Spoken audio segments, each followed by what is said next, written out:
Mabuhay and greetings from New York. My name is Kevin Nadal, and I'm honored to be speaking with you all today. My dear friend, Dr. Allison Tintiaco Cubales, often begins meetings that she is leading by asking each of us to bring our ancestors into the room. Oftentimes, people mention relatives who have passed, including their parents or their grandparents. For example, at prior meetings, I had mentioned my maternal grandfather, my lolo, Rodolfo Indiaz Yabat, a husband and father of 7 children from Malinaw, Aklan. He was a teacher who became a principal and then a superintendent. He was someone who was vocal against the Japanese soldiers during World War II, which meant he had to hide his family in the mountains to avoid being killed. My mother likes to tell me that perhaps I became an educator and an activist because of him. In other meetings, I have mentioned my paternal grandmother, my Lola, Maria Lorente Nadal. She was a homemaker who got married and became a mother at a very young age. When she immigrated to the US, she never held a paid job, but that didn't mean she didn't work. She took care of her entire family, demonstrating her love most tangibly through keeping us all well fed with her home cooked pancit, sinigang, and dinuguan. I'd like to think that I get some of my caretaking qualities from her. But the ancestor who I want to bring into the room today is someone who many of you may be familiar with, someone who was a Bruin herself. Her name was Dr. Dawn Boholano Mabalon. Dr. Mabalon was a professor, a historian, a poet, an author, a teacher, a historic preservationist, a storyteller, an activist, and a community organizer. She authored or co-authored several books, including Little Manilas and the Heart, Filipinos in Stockton, Filipinos in San Francisco, and the children's book Journey for Justice, The Life of Larry Itliong. She also co-founded the Little Manila Foundation, which fought to preserve the historic Filipino district of Stockton, California. Dr. Mabalon was also a wife, a daughter, a sister, an auntie, a ninong, a sister friend, a cousin, a mentor, a student, a chef, and a homie. She was the type of friend you always wanted on your side because she always had your back, no questions asked. She was someone who fought for me all the time, sometimes literally. She did everything she could to protect her family and friends from pain or suffering. She did everything she could to bring us all joy and laughter. When she tragically died 2 years ago, just 1 week shy of her 46th birthday, I felt a loss I'd never felt before in my entire life, and my heart has never quite been the same.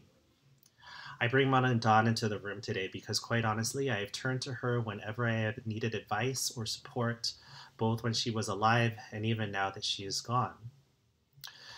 And so even in writing this speech, I've asked Mana and Dawn, what could I possibly say to the graduating class of 2020?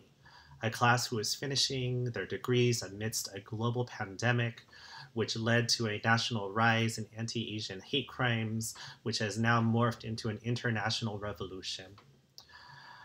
I imagine her laughing at me at first and then telling me to breathe and then encouraging me to do 2 things. First, to speak from the heart, and second, to somehow relate everything to history. You see, Dr. Mabalon was a historian, someone who dedicated her adult and professional life to telling the history of Filipino Americans in the United States. She and I became very close as the youngest national trustees of the Filipino American National Historical Society, and we worked on numerous projects, including planning national programs for October's Filipino American History Month, contributing to the National Pinoy Archives in Seattle, Washington, coordinating and supporting FON's national conferences, advocating for Filipino World War II veterans, and setting the national agenda for promoting and preserving Filipino American history. One of the things that I loved most about Dr. Mabalon was that she made history fun. She made history relatable. She made people recognize that Filipino American history was American history. She made each of us realize that all of our own personal family histories were parts of American history. In fact, she was known to say that history is merely, quote, chismis with footnotes.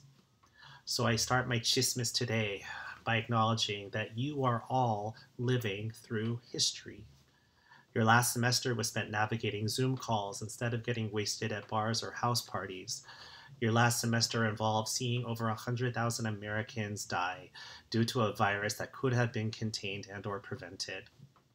Your last semester may have involved worrying about your family members who work in healthcare as they put their lives at risk every single day to save others.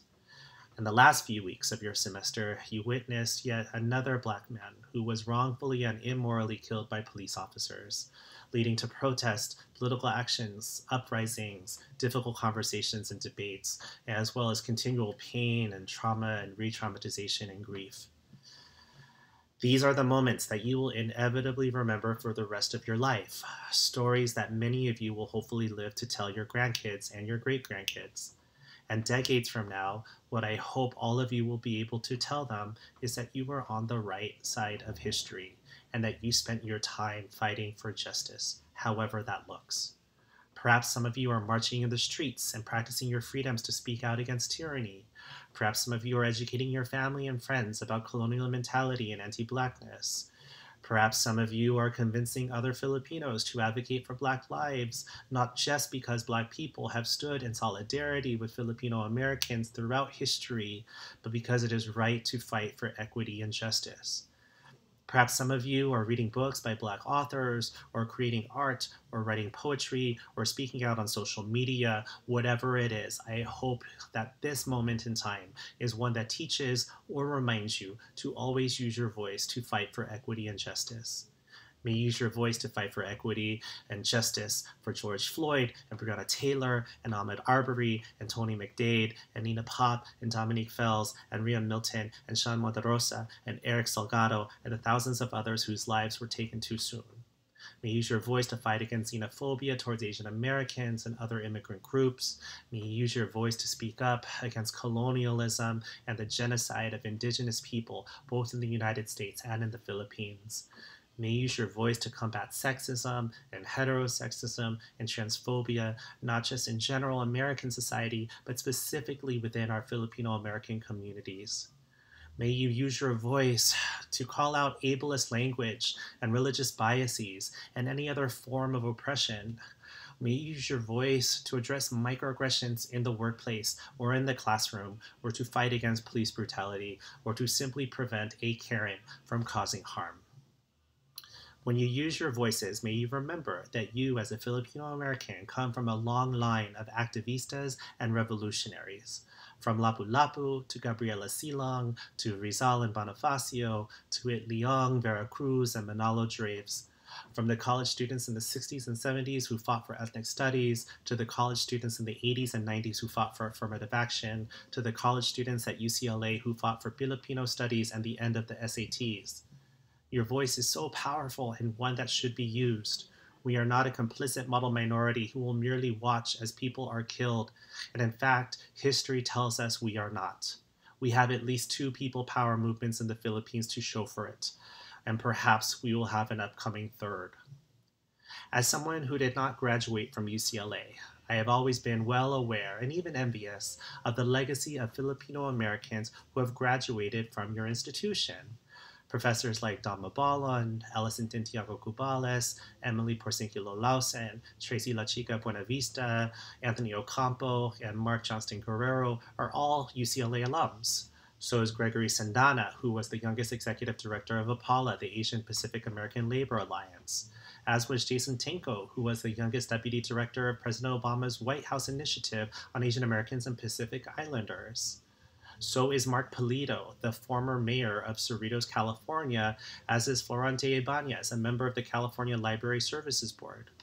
So is Annalisa Burgos, news reporter for the NBC affiliate in Honolulu, as is Lizelle Tanglao, journalist for the Huffington Post. I bring these Bruins into the room as a way to remind you that anything is possible. Many of these folks were the first Filipino Americans in their respective fields, and many were the first to advocate, write about, or give voice to Filipino Americans in their professions. Many were told that Filipino Americans weren't important enough, or that our stories weren't that interesting, and many of them had to educate people who didn't even know that we existed. In fact, I know this narrative too well, as it has been the story of my life. When I was an undergraduate student taking psychology courses at UCI, there were hardly any mentions of anything related to Asian Americans or Pacific Islanders, let alone Filipino Americans. So when I became a graduate student at Michigan State and then later at Columbia, I dedicated my time to studying Filipino American issues in psychology, in spite of the many professors who advised me not to. I found mentors who believed in me, and I continued to do the work because I knew it was not just important for me, but it was important for our community. I published my first academic paper, and it was on Filipino Americans, and I was only 23. And I published my first book, one on Filipino American psychology, shortly after I attained my PhD. and I've continued to publish extensively on topics important to the communities that are closest to my heart. As a faculty member, these types of unsupportive messages have continued. People have told me that I spend too much time on activism or community organizing, or that I should just accept the status quo. So, for example, when Dr. E.J. David and I wanted to start an organization of Filipino American psychologists, we were told implicitly and explicitly that it wouldn't be a great idea, or that we shouldn't try to divide the Asian American community even further. Yet, along with 6 other Filipino American psychologists, we created an organization, the AAPA Division on Filipino Americans, which now has over 300 members. I share all of this with you because I am sadly certain that you will all have someone in your life who will tell you to give up on your dreams. That person may be a well-intentioned professor or advisor or even a parent who thinks cautiously and wants you to steer clear from anything that's considered too risky. That person may be a friend, a family member, an acquaintance, or even a random hater who simply wants to bring you down.